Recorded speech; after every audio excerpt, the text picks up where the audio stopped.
Welcome to the Motion Tag series.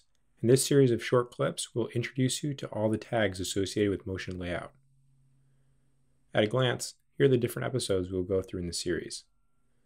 In this episode, we're going to talk about KeyAttribute. All of these animations use at least one attribute, from alpha, color, or rotation. A KeyAttribute tag can have many different attributes. Some are the standard for all keyframes.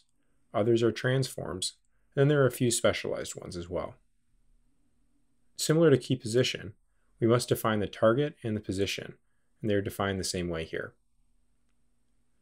The bulk of the attributes are the transform attributes, and they distort where the view is rendered. If they are set to their default, the view's position is defined by the layout. The animation ends with alpha, which sets the transparency, and a custom attribute of image filter button.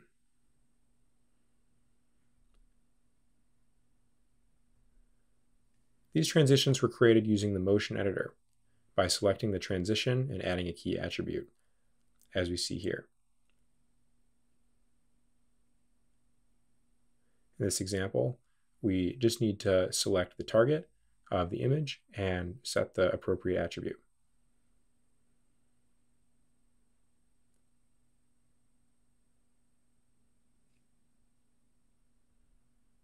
One special attribute is transition path rotate.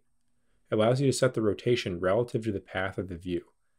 In this case, the path of the text is along a flattened arc, and the text is set to reflect the progress. Let's use a few key attributes together to create visually compelling shopping cart animations.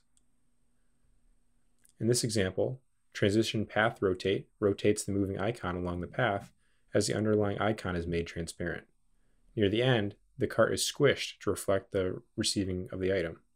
Key attributes can be combined in complex and powerful ways to create memorable animations for your applications. The motion editor allows you to visualize these transitions and can be very helpful. We are almost through all the motion tags. We only have a few left. Next up, we're going to discuss key cycles. See you in the next one.